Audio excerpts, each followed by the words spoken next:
국내 최초, 세계 최초라는 뉴스 제목을 보면 눈길이 저절로 가기 마련인데요. 억지로 이슈몰이를 하기 위해서 끼워 맞추는 경우도 덜어 있습니다. 특히 이것만을 제외하면 최초다라는 말을 할 정도로 이 단어가 주는 주목도는 대단합니다.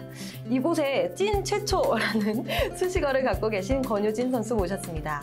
아빠도 프로기사, 남편도 프로기사, 또 나도 프로기사, 딸도 예비 프로기사.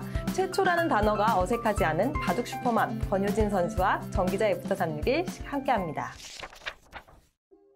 안녕하세요. 바둑 연구실도 운영하고 계시고 여자 바둑리그 감독에 바둑맘TV 영상도 업데이트하시고 너무 바쁘신 하루하루 보내고 계실 것 같아요.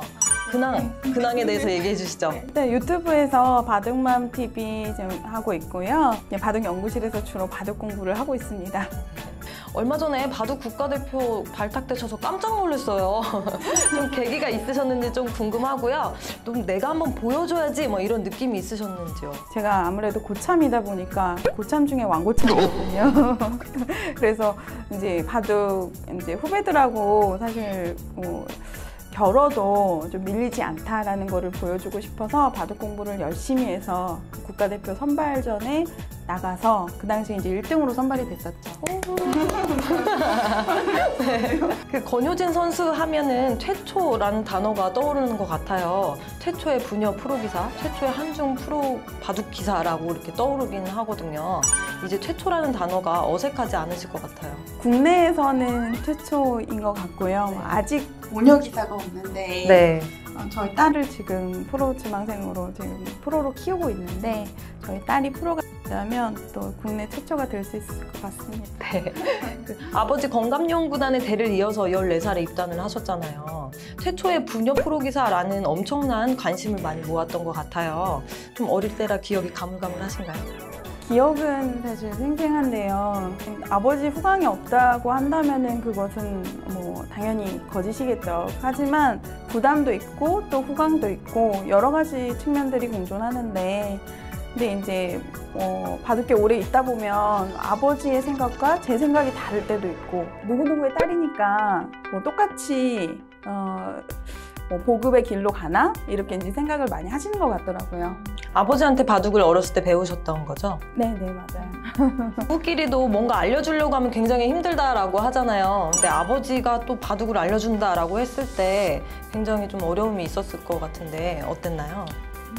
제가 어릴 때만 해도 사실은 바둑만 바라보고 이렇게 제가 어떻게 보면은 선택을 할 수 없었던 것이 좀 저로서는 아쉬움이 남는데 지나고 보니까는 정말 감사하죠. 스파르타로 저를 키워주셨으니까요. 아버님이 바둑교실 운영 베테랑이실 거잖아요. 네. 조언도 많이 해주시나요? 지금 건강이 많이 안 좋으셔서 그래서 지금 이제 건강 회복하시는데 가장 힘을 쓰고 계셔서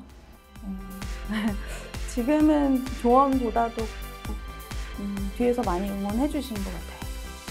그렇다면 아빠가 프로기사면 이래서 좋다 이런 것들 있을까요? 꼽아주신다면요?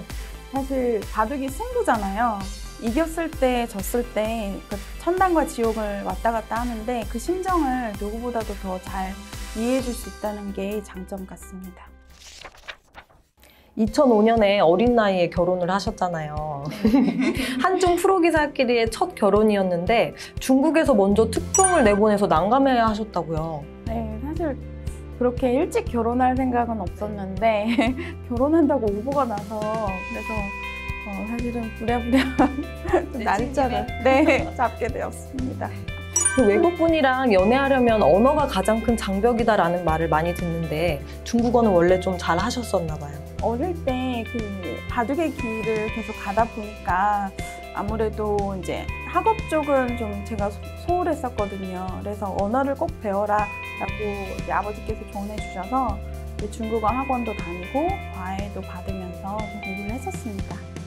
그 남편이신 위엘량 선수가 중국을 오고 가면서 바둑교실도 운영 중이라고 들었어요. 항상 열심히 사는데 코로나 때문에 중국에서 오랫동안 못 오고 있어요. 그래서 빨리 이 어려운 시기가 지나갔으면 좋겠습니다. 그 한국 바둑계랑 중국 바둑계가 좀 다른 부분들이 있을 텐데 그 남편이 어려워했던 점들이 혹시 있을까요?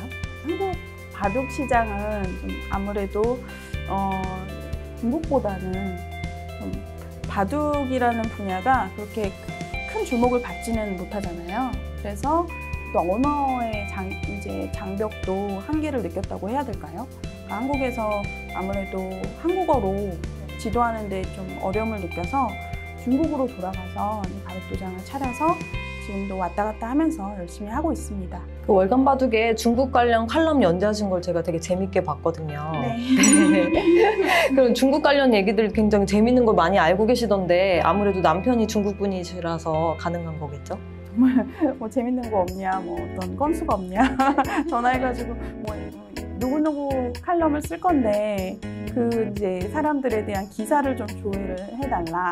그래서 조회해서 링크를 띄워주면 이제 제가 번역을 해서 그 얘기들을 많이 실었습니다. 부부 프로 기사들도 여러 커플 있잖아요. 한국에도 그렇고 다들 좀 사이가 돈독한 것 같더라고요. 남편이 프로 기사면 이래서 좋다. 어떤 것이 있을까요? 서로 잘 이해할 수 있어서 좋고 또 단점은 반대로 서로 너무 잘 알아서 또 그게 또 힘든 것 같습니다. 그 남편 오랜만에 이 영상을 보실 수도 있는데 네, 자랑 한번 해주세요. 아이들이 정말 어릴 때 가장 힘들던 시기에 뭐 경제적인 상황 때문에 중국으로 건너가게 되었는데 사업 열심히 잘 해서 큰 성과를 이뤘으면 좋겠습니다. 큰아들 악형군하고 둘째 악지우 양이 있잖아요. 동생 지우가 바둑 공부에 매진하고 있다고 들었는데 프로 기사가 목표인 거죠? 네, 맞습니다. 사실 둘째를 바둑시킬 생각은 없었는데 집안에서 외할아버지가 저희 아빠가 정말 현이를 대기사로 한번 키워보자 그런 생각으로 어릴 때부터 시키셨는데 본인이 원했던 게 아니었어요. 그래서 현이는 지금 본인 선택을 제가 존중해서 학업적으로 완전히 돌아섰고, 근데 반대로 둘째는 본인이 너무 하고 싶어하는 거예요. 그래서 바둑 집안인데도 불구하고 바둑을 늦게 입문했어요. 그 너튜브 영상 보니까 아빠랑 젖바둑도 배우고 지우 양이 엄마한테도 배우고 인공지능한테도 배우고 이러다 보니까 실력이 쑥쑥 늘 것 같아요. 어릴 때 입문해서 외할아버지께서 직접 가르치셔가지고 상당 수준까지 올라갔었고, 그러다가 최근 2년 동안에는 한정지인 바둑도장에 좀 많이 다니고 있고요. 그리고 최근에는 제가 직접 지도하는 경우가 좀 많이 있어서 또 도장에 또 보냈다가 또 제가 가르쳤다가 이렇게 하고 있습니다. 이쯤 되면 국내 첫 모녀 프로기사 타이틀 좀 욕심도 나실 것 같아요. 어떠세요? 네, 사실 입단이라는 게요. 그 실력도 실력이지만 그 운도 따라줘야 되는데 누구도 장담할 수 없는 어려운 길인 것 같아서 저는 사실 뭐 빠르면 3년 정도 보고요. 길면은 사실 20살까지도 보고 있는데, 물론 빨리 하면 좋겠지만 좀 운도 따라준다면 좋겠습니다. 지금까지 최초 부녀 프로기사, 한중 프로기사 첫 결혼까지 처음이랑 인연이 깊은 권효진 선수 만나봤는데요. 국내 첫 모녀 프로기사 탄생 기대해보면서 지금까지 바둑 패밀리와 함께한 정기자의 애프터 361이었습니다. 끝! 안녕! 감사합니다.